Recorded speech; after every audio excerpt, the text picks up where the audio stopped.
today. Right now, today is October 17th, 2023. The first item on the agenda is public comment. Elizabeth, did anybody sign up to speak this morning? No, ma'am. No speakers. The next thing I'd like to do is introduce our newest Development Authority member, and that is Eric Keplinger, who many of you already know. Eric, would you like to just go ahead and briefly introduce yourself? Certainly, thank you. I've been at the beach a long time. Grew up here in the 70s, went away, brought my wife and first daughter back here in '99, and we've raised 4 daughters here. So I've been at MEB now for almost 18 years, and excited to be on the authority and looking forward to figuring this out, seeing how it works. Welcome, and we're happy to have you on board. Thank you. The next item is a review and approval of the meeting minutes for our last meeting, which was September 19th. Has everybody had a chance to review those? Yes. Move to approve. All right, we've got a motion from Mr. Bronke. Second. And a second from Penny Morgan. All in favor say aye. Aye. All opposed, same sign. That motion carries. Great. Next item is review of our financial statements for September. Katrina?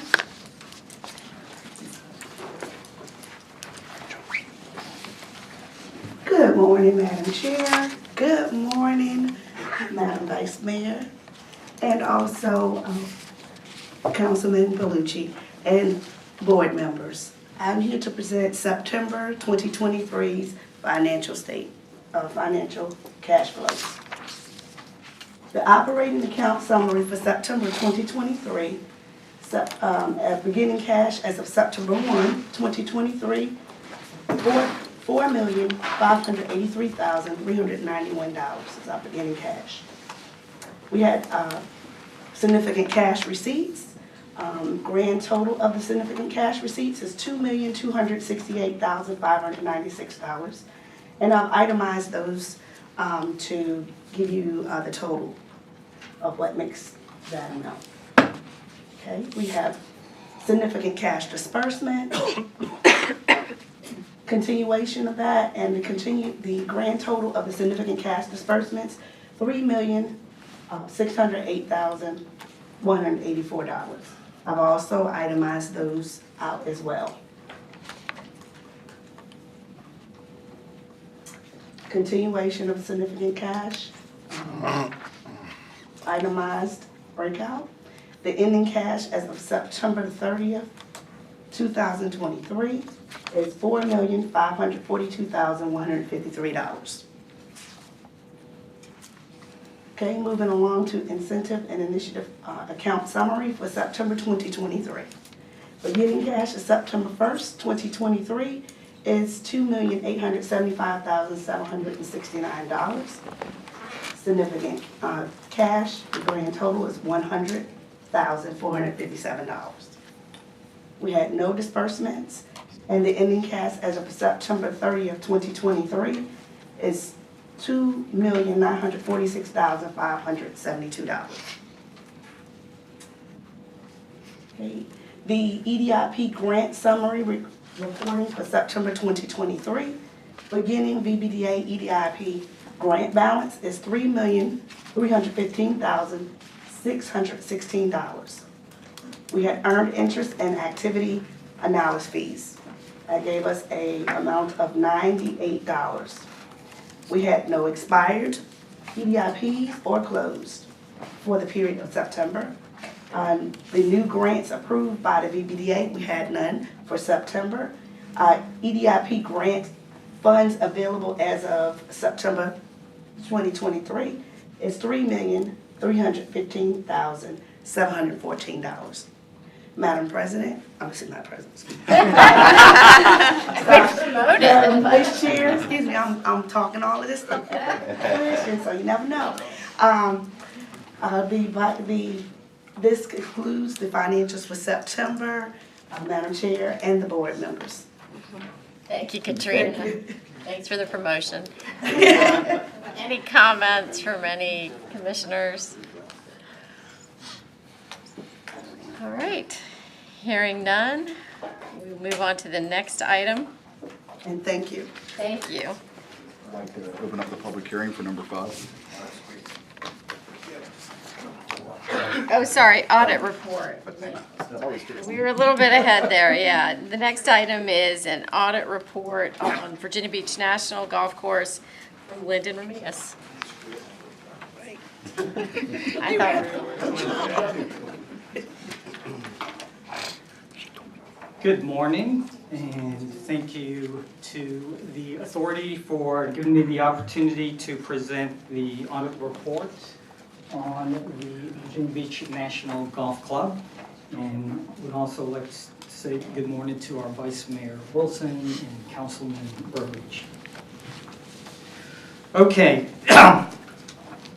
so I'm going to get into why I'm here actually presenting on a golf, why does the VBDA actually oversee the golf course in a little bit. But the purpose of the audit was to determine whether the Development Authority, this body, and the Virginia Beach Golf Club, LLC, operate in compliance with terms set forth in the governing agreements. And before I get into this, I would be remiss to not acknowledge the partners that actually operate the golf course. Duncan McDuff and Glenn Pierce are in the back, so thank you for being here. And also one of the partners that runs the restaurant at the golf course, Mike Crawford, is back there as well. So the objective was, as I mentioned, to determine whether we are in compliance with terms set forth in the governing contractual agreements. Okay.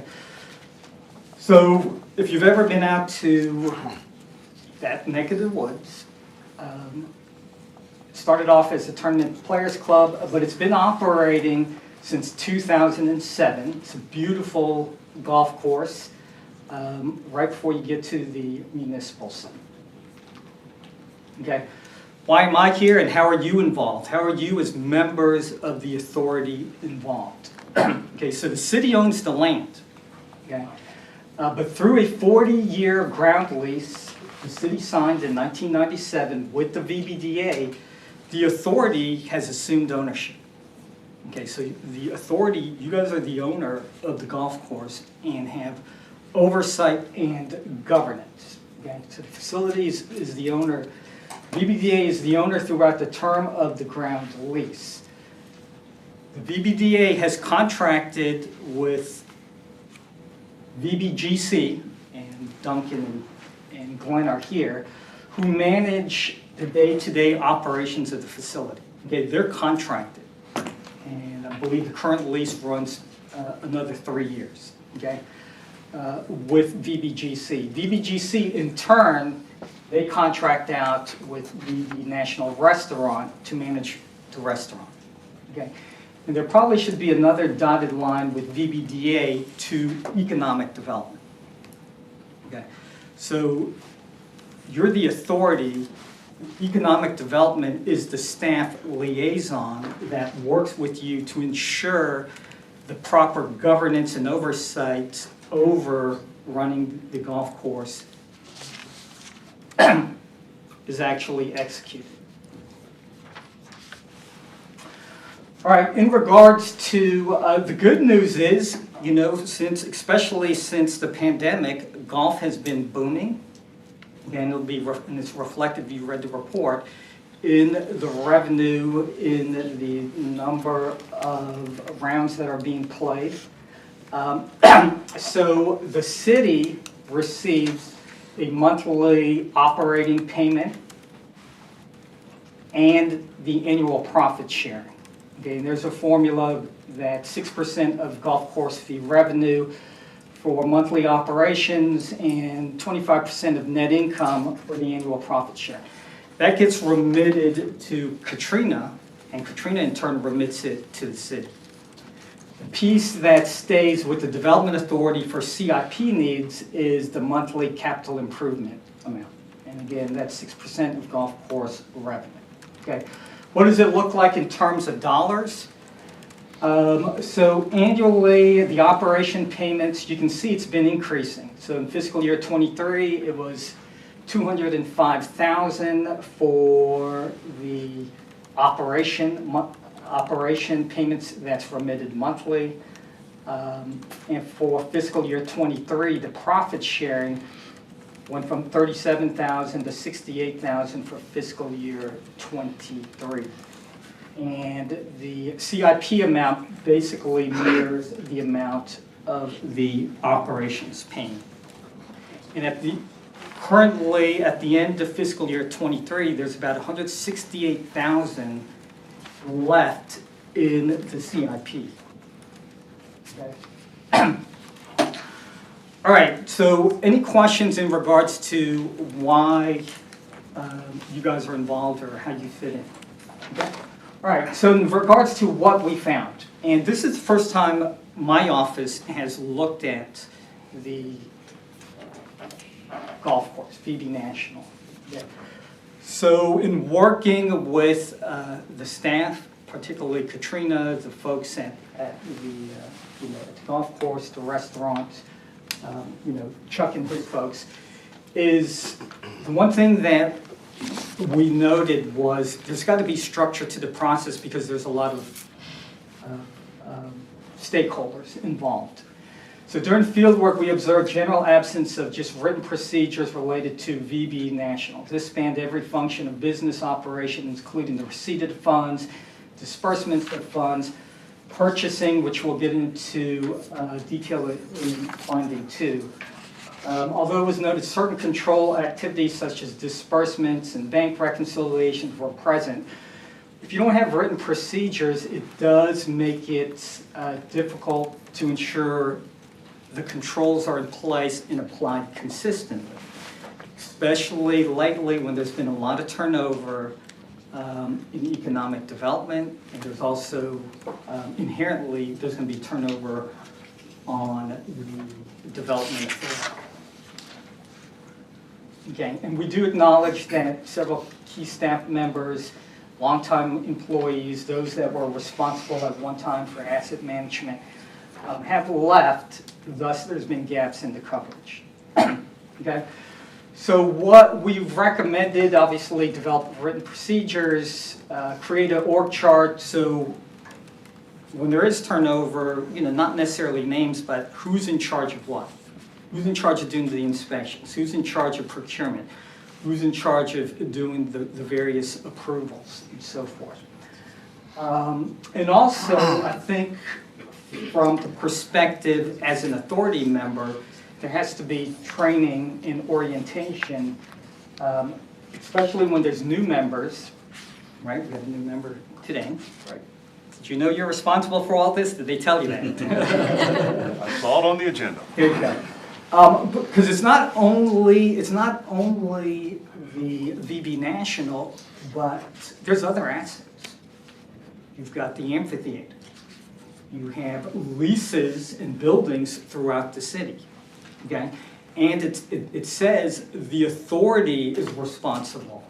Okay, so I think when we're bringing in new folks, or when you have your annual retreats or any opportunity to do an orientation, so that every authority member, not just the chair, understands. Oh wow, we're responsible for this. We're supposed to be doing this. We're supposed to be overlooking this. Okay, so pretty simple. All right, finding number 2, identify and manage capital maintenance needs. It's a beautiful golf course, and I'm sure if you've been out there for the fundraising tournaments that economic development hosts, you can see the golf course is beautiful. Okay, but the building is a 23-year-old building. Okay, so it's just like your house. You can have a beautiful lawn, but your roof is falling apart, your trim is rotting, and the AC's out.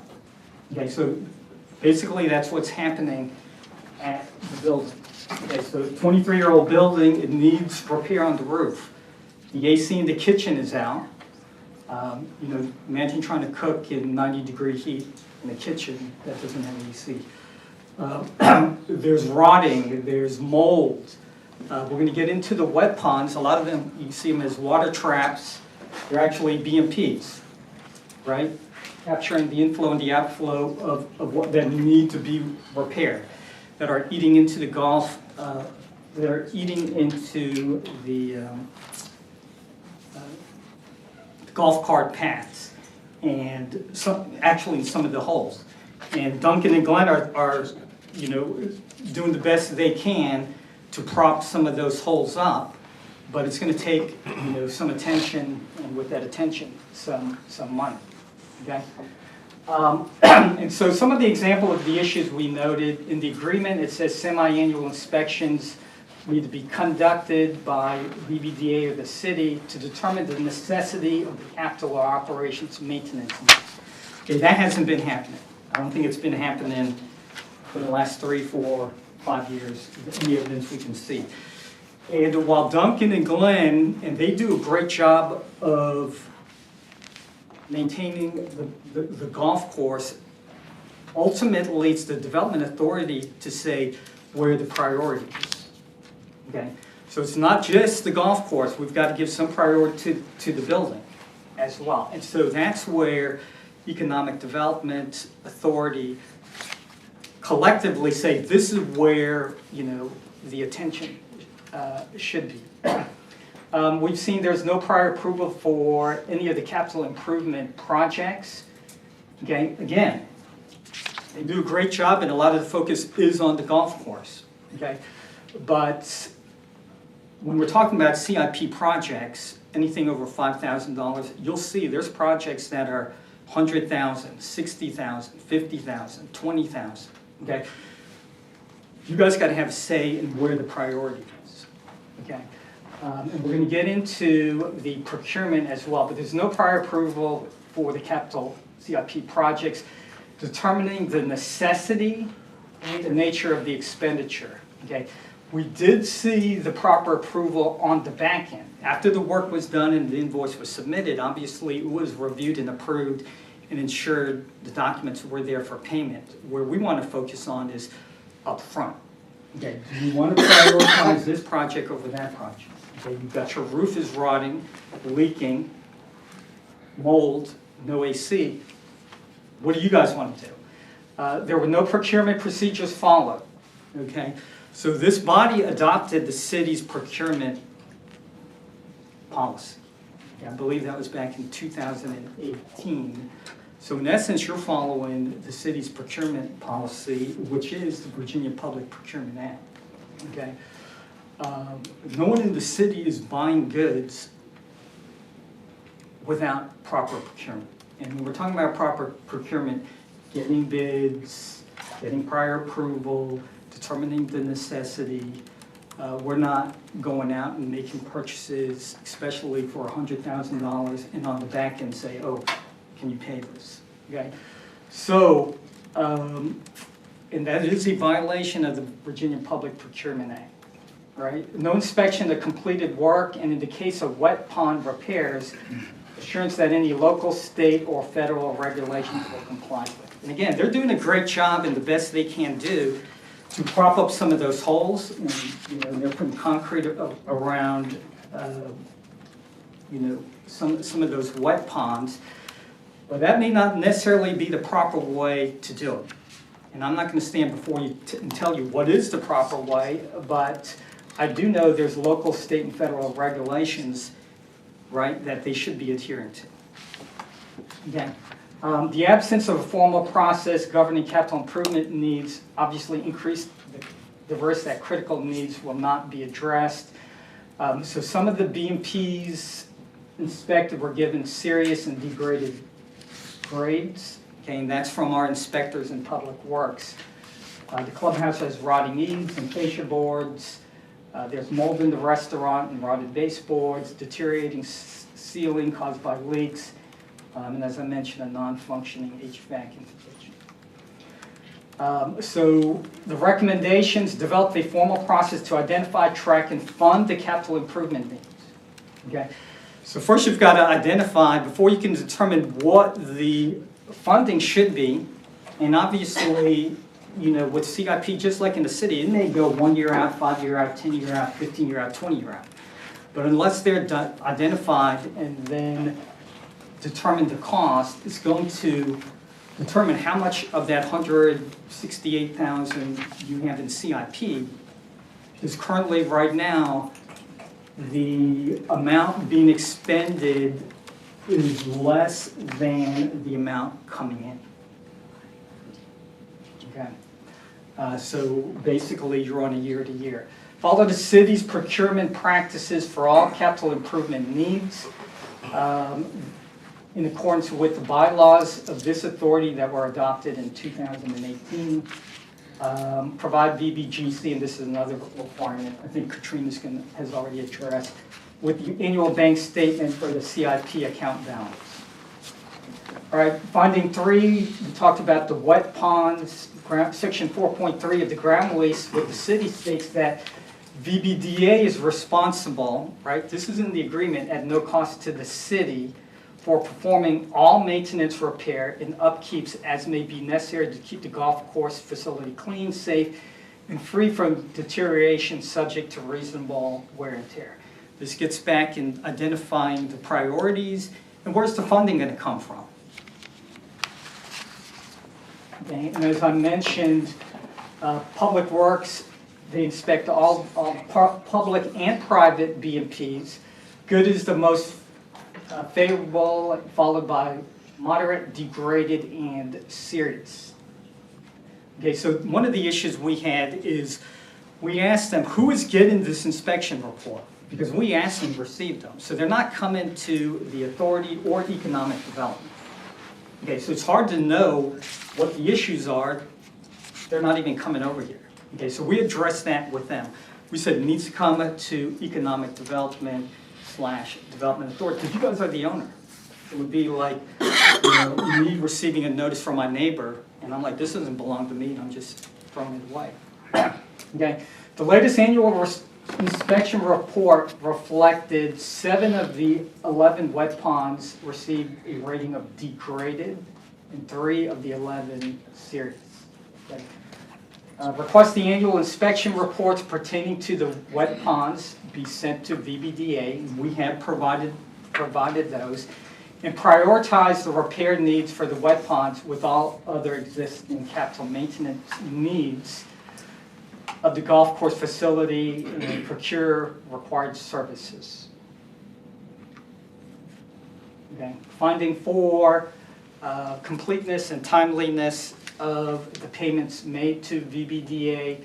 And we've addressed this with Duncan and Glenn, and I think we're gonna take care of that. As I mentioned, there's 2 monthly payments, one for operating, one for capital, as well as the annual payments. So section 3, the most recent amendment to the agreement, all monthly payments are to be made within 15 days. If it's not done timely, then it's hard for Katrina to stay on top of it to reconcile. Okay, so I think we can. We've addressed that, and they have acknowledged they were late, and they're going to ensure they're going to do their part, working with the restaurant to get all the data so that could be submitted timely.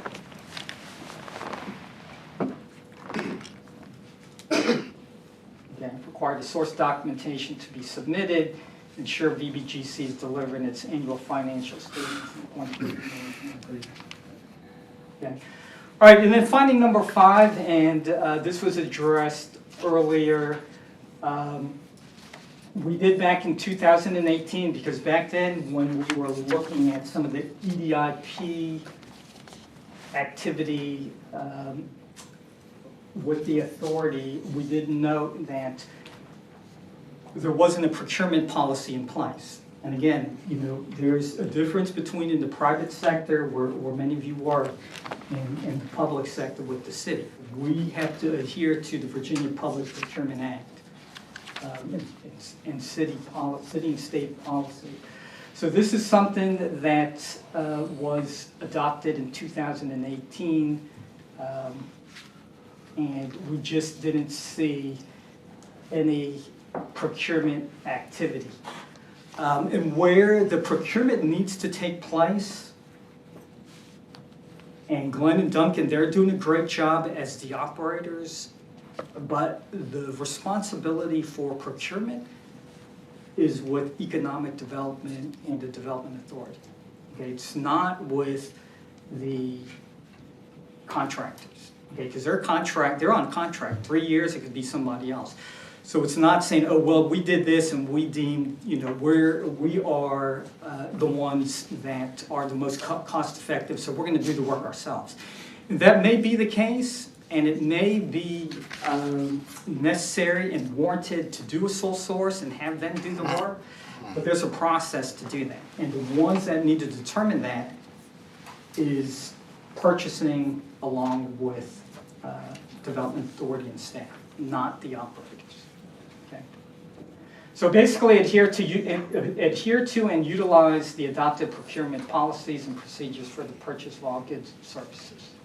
Okay.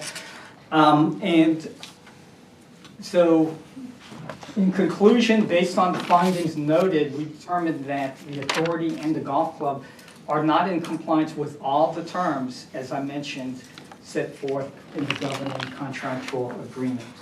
If you've read the report, there is a response in the report, not only from economic development and the authority, but also from the golf course operators. And I feel very confident with the response, if executed and the proper governance and oversight is given.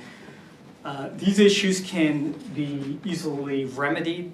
They're not difficult. I just think there needs just to be some attention, and with the turnover in staff, that attention was lacking, but it's not something that can't easily be resolved. Okay? So once again, I do want to thank everybody for their cooperation, especially Duncan and Glenn. It's a beautiful golf course, rated one of the top 50 public golf courses in Virginia, and we want to keep it that way, both the golf course as well as the clubhouse. All right, what questions do you have? I think, before we kick it over to questions, because I think probably the members will have questions, I would like for Yes, absolutely. interim director just to address, so behind the audit was the joint response of our interim director and myself, just going over some of the items and how management will be addressing those. Well, good morning, everybody, and thank you, Lyndon, for your excellent report. And I would say that as soon as we were notified that there was going to be an audit procedure underway, we began immediately working with his team and with our operators to address these problems. And as Lyndon said, I think with a little bit of focus and a little bit of attention, we can quickly correct these things. And in fact, I think we've disseminated a response in terms of the actions that we are going to take and already have begun to take. One of the things that I would, and I'm very glad to report, is that this Thursday, Pam Witham is joining our department and working with Kathy Warren and her team as our asset manager. So that used to be something that Mark Warner did pretty much as his full-time job. We think that we can address not only the issues that are related to the golf course, but anything that we have under our control and have some real serious eyes on it moving forward. So we're really pleased that we've taken that action, and with the help of Kathy Warren, and we've got somebody coming on board this Thursday. So that certainly is good news for us. What we've done is responded back to Lyndon in terms of saying that in essence we are going to take any steps necessary to ensure that we're following procurement procedures and any of the other contractual obligations under which the BDA has kind of contracts with this golf course. We can go through them, or I can just say in general that if you were to read that, and then we can kind of have another discussion on this or whatever. But I do think, as Lyndon pointed out, that it is a question of having our eyes on it a little bit more quickly, thoroughly. We are going to adhere to all procurement policies and procedures moving forward. I would like to commend our operators. We've talked with them as well, and they certainly have done a great job of keeping this course the 14th best course in Virginia. So we just had a discussion the other day about how do we get into the top 10. And I think by instituting some of the things and recommendations in this report and a little bit of love and attention being shown to PB National, I'm confident that we'll get into the and break that top 10. It's a beautiful course. People love to play it, both for our citizens and for our economic development strategy related to sports and tourism marketing. People that come to Virginia Beach want to play this course. And we want to make sure that our asset looks and feels as good as it possibly can be. And I think with that, Lisa, we may be looking at maybe getting a couple of y'all to participate with us in making sure that these recommendations are followed. Right, so one of the things that the audit highlighted for me, and I think for all of us, is that, as Chuck said, we previously had a staff member from economic development who was really managing all of our assets, and we have 7 or 8 assets as the development authority to manage, and they're varying. Some of them are management agreements like this one, where we have an operator come in and manage the asset for us. Some of them are subleases where we're the ground lessee and we turn around and sublease the property, but there are many of these. You don't know what you don't know, and when the staff person left who was doing most of this work, there was nobody who picked up the ball and ran with it. So having somebody start whose sole job is going to be asset management for our assets is going to be great. The other thing, as Chuck alluded to, because ultimately it's the development authority's responsibility, I've created an asset management committee that'll be made up of 2 members of the authority. Eric Keplinger has agreed to join. He's an avid golf player, which is his qualification. But also he works for a construction firm. And Taylor Franklin, who knows a little bit about development and property management and asset management, has agreed, and a little bit of golf too.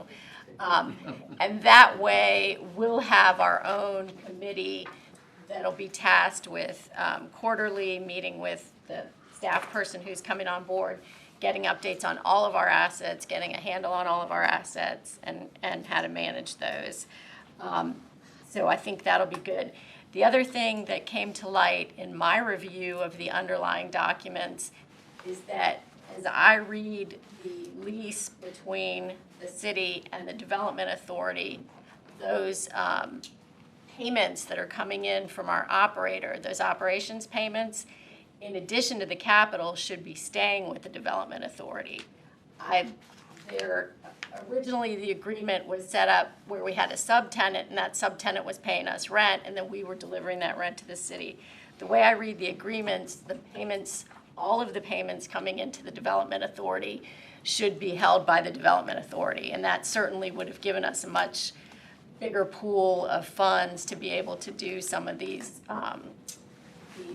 improvements and maintenance that we need to do on this. So that's something that we can maybe talk to our council member, our liaison, the vice mayor, Mr. Berlucci, about. But I think that for whatever reason, when the changeover was made, staff didn't redirect, and I think the city kept asking for those funds. So that's something I think that we can look into as well, because we are going to need money to be able to invest and reinvest in this wonderful golf course asset that we have. So with that, I think that covers the high points on our response to the audit. Vice Mayor? Interesting. I got a question last night from a fellow who plays the course and complained about how it was soggy, which probably has to do with those ponds. So I think it's a great idea with the committee. Put you right to work, didn't we? So will they be looking at prioritizing the improvements and? Yeah, so working That concerns me a lot, that we need to get on those. Working with our newest staff person, yes, they'll be prioritizing the capital improvements that need to be made.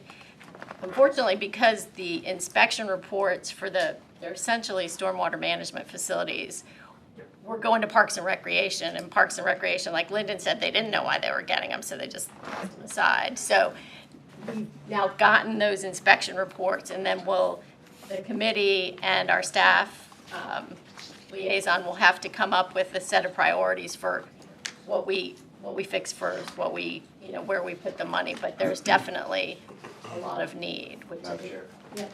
if I might, we're also working with our contracted engineering group, VHB.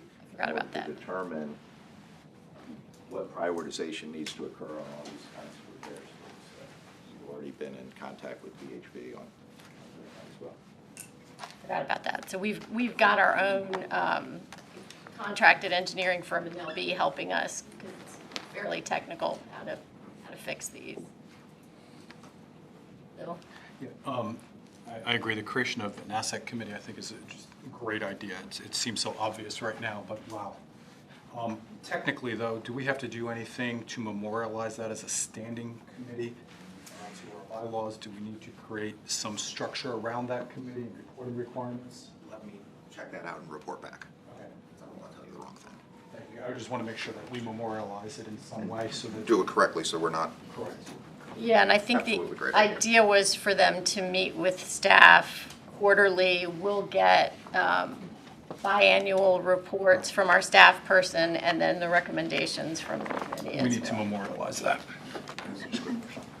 Lyndon, I thought that was a great presentation, and one thing I took away was the onboarding process you mentioned at the beginning. I think that would be great to bring on new EDA members to walk them through what we're responsible for, what their overall presence is on this board. I didn't have that 6 years ago, and I think it would be very helpful to kind of walk through that. So I mean, I think an onboarding process makes a lot of sense. So thanks for bringing that up.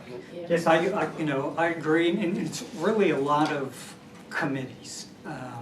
Because as Lisa mentioned, you only know what you know, and you have a very important, significant role as a member of the authority. So some type of onboarding, because I would never had thought the authority's gonna oversee the golf course.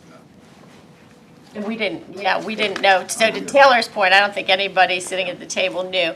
So the staff person, when they get on board, one of their jobs will be to, first of all, get a list of all our assets, and then compile and index all of the relevant contractual agreements. So whether it's our lease with the city or the management agreement or the operating agreement. So we've got all of that in one place.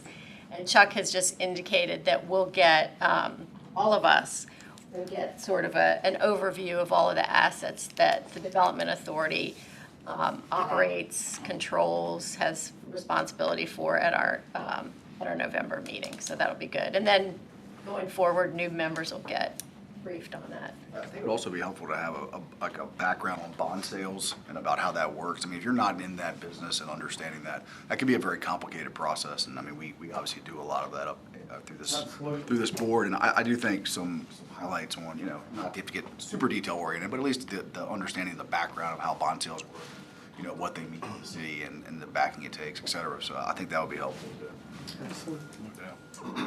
Would the asset committee also have purview or be looking at the remaining parcels in the two parks that are owned by the development authority currently and maintaining statuses on those? Hey, Bill, you can join the board. Yeah, we can. I'm trying to do that. I just, Right. it's coming Yeah, I in my think. head. It's an asset. So when we talk about an asset committee, that's an I think asset. we can do that, but I think just high level, the priority right now is the assets that we're actively managing. Okay. And- Managed assets. Yeah, At the structure of the lease also, yeah, I definitely think we need to look at those payments. rise it up. Any other questions or comments? Eric, you ready? Let's do it. I know where we can have our first meeting. First order of business is hands-on inspection. whole Absolutely, yeah. We call that a site visit. Yeah. All right, well, Lyndon, thank you so much, and thank Keith as well. I know he's spent a lot of time working on this. Certainly a lot for us to digest and to get our arms around, but I think we've got a great start. And come next meeting, we'll get an overview of all of our assets, and that way we'll be able to focus a little bit more on managing those assets. Now we've got a public hearing that Mr. Franklin will open. Alex, can we open the public hearing? Yes, please. Is there anyone that would like to speak? So, by way of introduction, this is Ann Curtis Saunders from McGuire Woods, and she is bond counsel for the Westminster Canterbury bond issue that we're going to ask you to consider, and she will provide a background and explanation of what we're doing.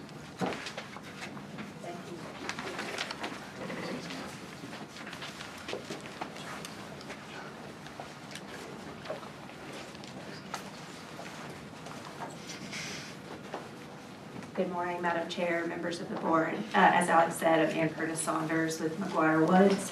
We're serving as bond counsel on this financing. And I have with me here this morning Mark Forrest, who is the Vice President of Development for Westminster Canterbury.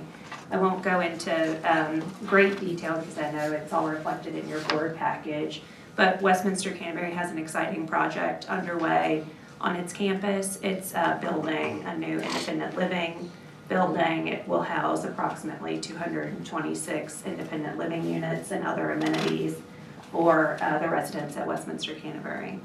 And so Westminster Canterbury has asked the authority to consider issuing revenue bonds to assist it with financing the project.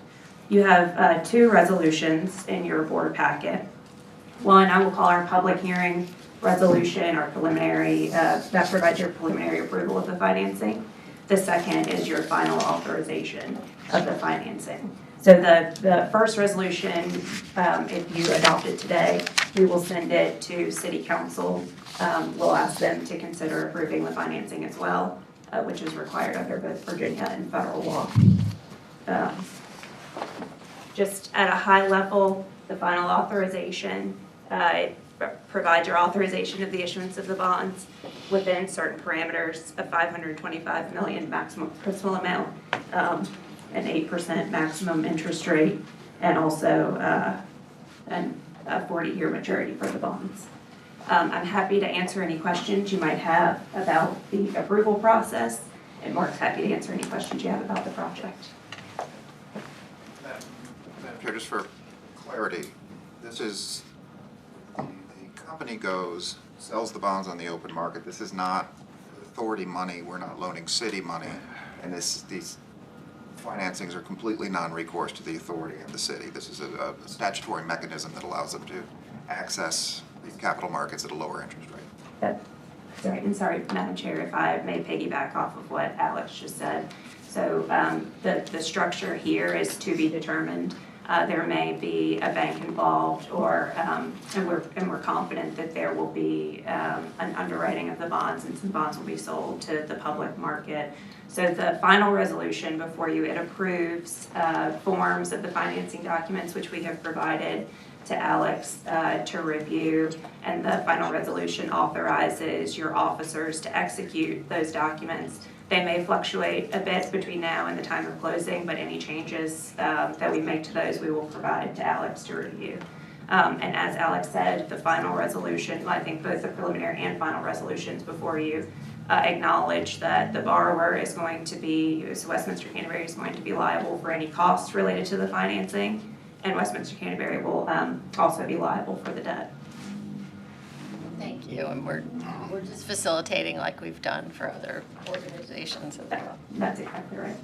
And there's a benefit to the authority. Yeah, we do get fees for being the middle person, so that is a benefit to us. Any questions? Yeah, I'm going to be abstaining from this item because my firm does work for Westminster Canterbury, although I do not personally do work, so. Madam Chair, That's a great idea. I need to abstain from this also. I'm working with the architect and a contractor on this job. And we'll have letters on file for both. All right. So with that, the chair will entertain a motion on the first item, the request. Oh, okay, sorry. Motion to close. Close the public hearing. Move. All right. Now we can go with the first item, request for approval of the resolution authorizing the initial approval of the issuance of up to $525,000 of the authority's revenue bonds for the benefit of Westminster Canterbury of Chesapeake Bay. Motion to approve. Got a motion from Mr. Franklin, Second. second from Mr. Weisenseel. All in favor say aye. Aye.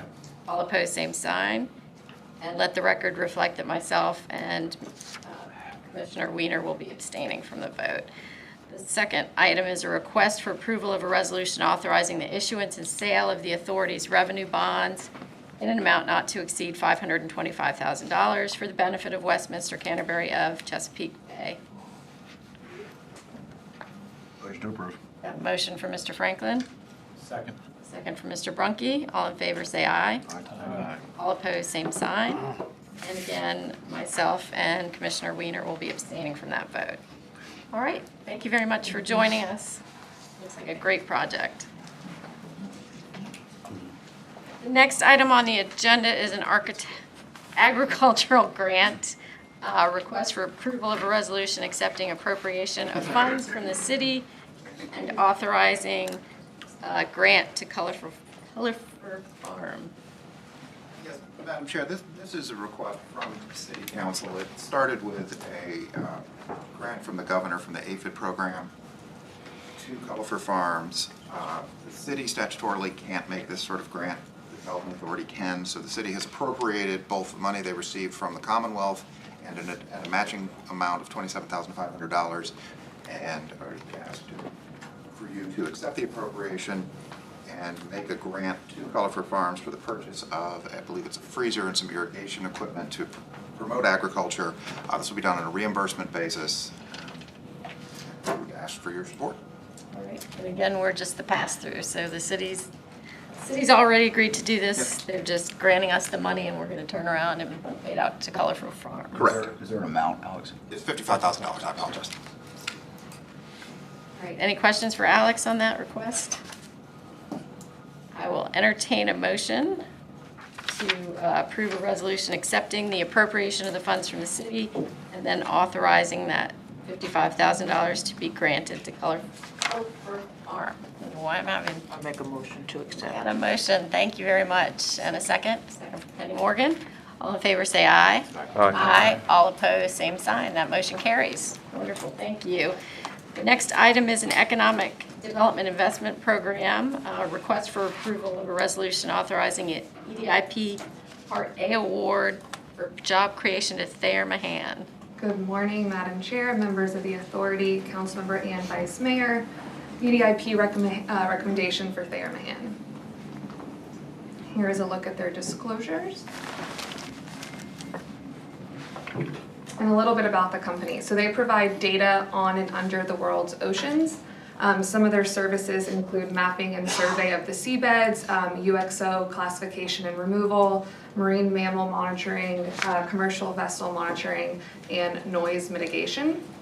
So they serve multiple different industries, defense, subsea infrastructure, as well as offshore wind, so offshore renewables. They are currently headquartered in Connecticut, and 50% of their employees are veterans.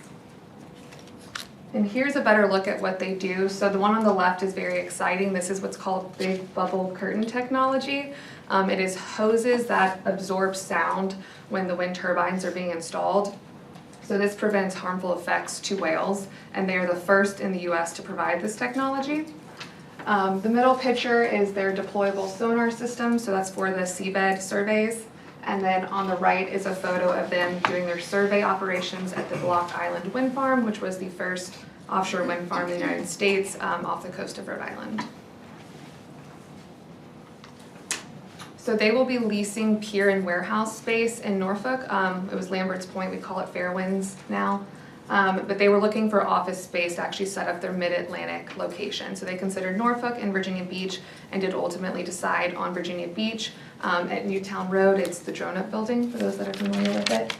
Their biggest customers in Hampton Roads are Dominion Energy, the Navy, and then DIME Offshore. DIME Offshore is one of the tier 1 suppliers for Dominion Energy's offshore wind farm. The positions that they will be hiring in Virginia Beach are extremely technical, everything from electrical and mechanical engineering to AI and machine learning, research scientists, acoustics, physics, mathematics, and computer science. So they will be hiring 40 new employees in Virginia Beach with an average annual salary excluding benefits of $125,000. So that salary reflects the advanced technical capabilities of those positions. And then they'll have a small capital investment as well for the build out of their office. So we are recommending EDIP pursuant to Part A for job creation for $130,000. Thank you, Paige. Any questions for Paige? Is everybody still in shock over the $125,000? When I see the Average without benefits. Without benefits, Yeah. yeah. I think gleeful is more of the word. That's great. 40 jobs at an average of 125 before benefits. That's amazing. Councilmember Lucci, I know you asked last time in closed session, so there will be a press release released later this week, and diving into the story of the offshore wind industry and what the department has done to support it and how this is a great win for that. Thank you. This is wonderful. All right. No questions? Then the chair will entertain a motion to approve a resolution authorizing the EDIP Part A award in the amount of $130,000 for job creation. Mayor Mahan. So moved. Got a motion from Dr. Brown. And a second. Linda, all in favor say aye. Aye. All opposed, same sign. That motion carries. Wonderful, thank you. Next item is with regard to leasing a portion of Corporate Landing Business Park. Morning, Vice Mayor, Councilmember Belushi, Chairwoman, and members of the Emily Archer, Project Development Administrator for Economic Development, here to present a request from Global Links to lease some conduit that's currently within the park, which is a VBDA asset. Disclosures from Global Links. So the map on the right, there's a red line. Within that is 2 disparate duct banks that contain 8 conduits each, which is data cable, about 2.1 miles total. This conduit system was installed, let's say, in 2018 for about $800,000, and it was an incentive to attract subsea fiber cable optics and data centers to the park and to our shores. The 4-inch conduits, I said, there's 2 that's one of the duct banks, so there's 2 of those and kind of on each side of the road for a total of 16. 2 of the 16 conduits are currently being leased.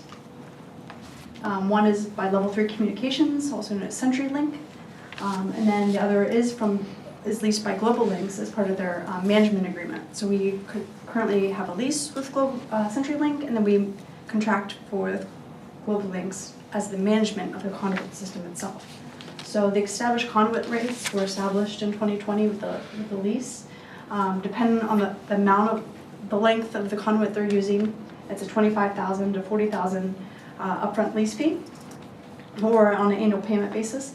And then there's an overhead and maintenance fee, about $3,000 per conduit annually with a 2% escalation, and then a one-time upfront document fee, which goes to Global Links as the manager and they actively lease for us as well.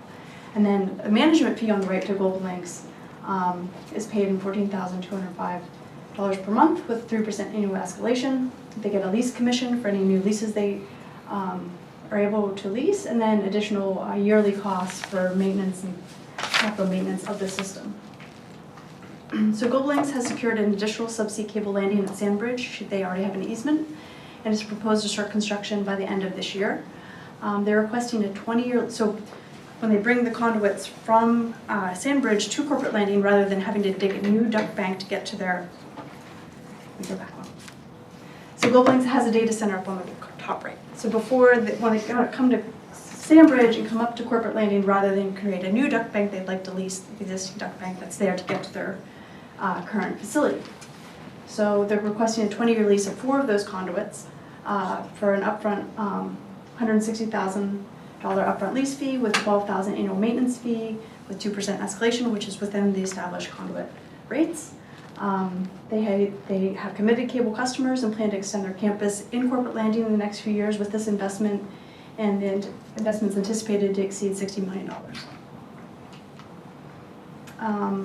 So they have agreed to, again, to the established conduit lease rates for the 4 conduits they're requesting lease, but we also ensure, because they currently manage the system, that The lease management fees are zero for Local since they currently manage the system itself, and they're not eligible for the lease commission on their own contracts.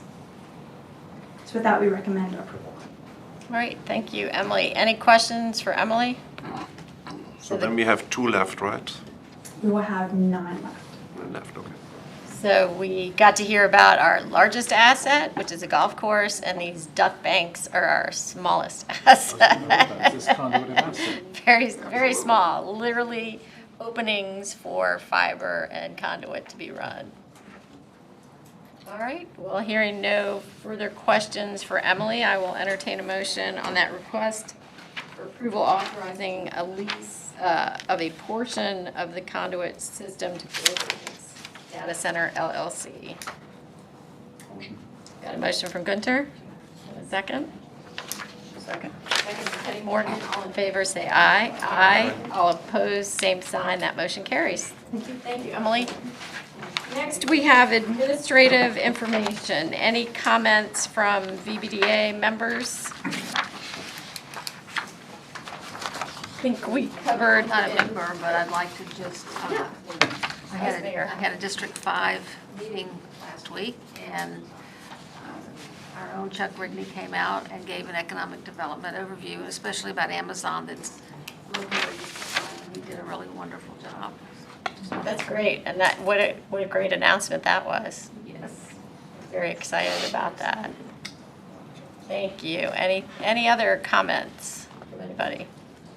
All right, well then we'll get an update from Chuck, an interim director's report.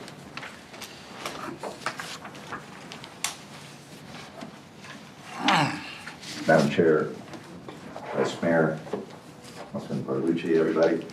It's nice to be here again. I think one of the things, again, going back to the VBDA golf course, we're going to get that straight very, very quickly, and I'm looking forward to reporting back out on the other assets this coming month, next month. We've been busy. We certainly have been doing a lot of things. One of the things that we got the staff working on right now is to prepare our marketing calendars for 2024, both domestically and international travel. So we're going to be getting that in very, very shortly. We do have some commitments that the state would like us to participate in coming up. Very exciting.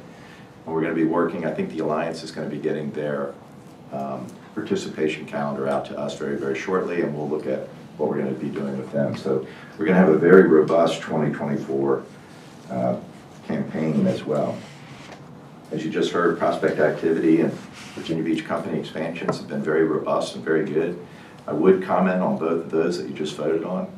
One is the undersea cable industry, that's new, and the other is the offshore wind energy industry.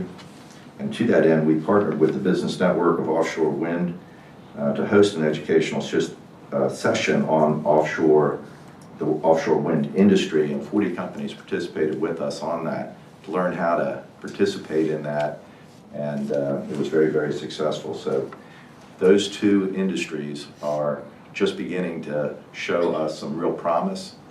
So we're really excited about trying to continue to show that Virginia Beach is a leader in both of those industries.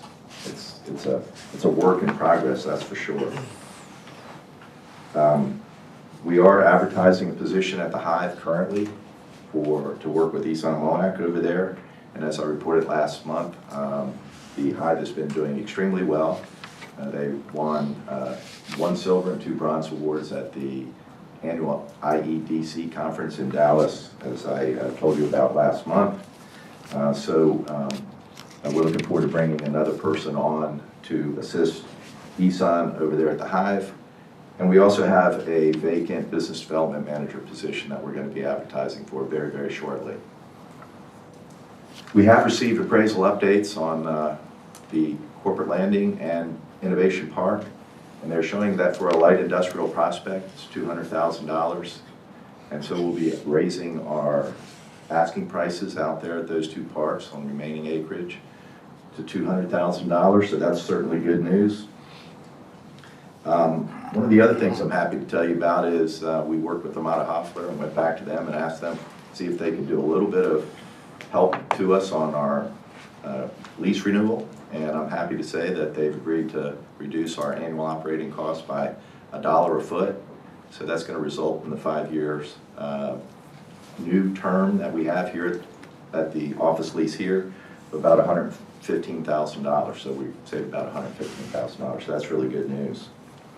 And then finally, I'd like to introduce Shai Kim Holden, who's our new VBDA liaison. Shai Kim, you want to tell us a little bit about yourself? Hi, everyone. So a little bit about myself. I have my bachelor's degree from VCU. I have about 10 years plus of administrative experience, and I'm just super excited to be working with everyone. Welcome. Thank you. You guys are a tough act to follow, but we're really looking forward to having to work with Shai Kim. So we've got a lot of other things that we are currently working on. I think last month I reported that we're going to be moving offices around a little bit. We're going to kick that off really soon. Kind of bring in some of our teammates from this side of the office over into the vacant office spaces that we have on this side, expand our incubator space. A lot of other things we're working on, but I am excited about coming in next month and kind of talking to you about the assets that we do have under our control and how we can manage them better.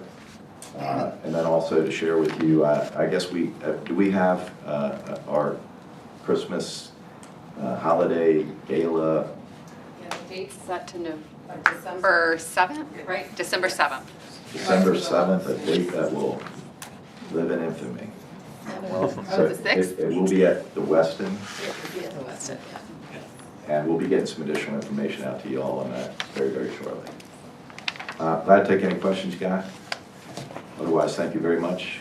Any questions for Chuck? Hold on a second, I got it. If I may, I just wanted to thank you all for the opportunity to serve you in this capacity as VBA clerk for the last year.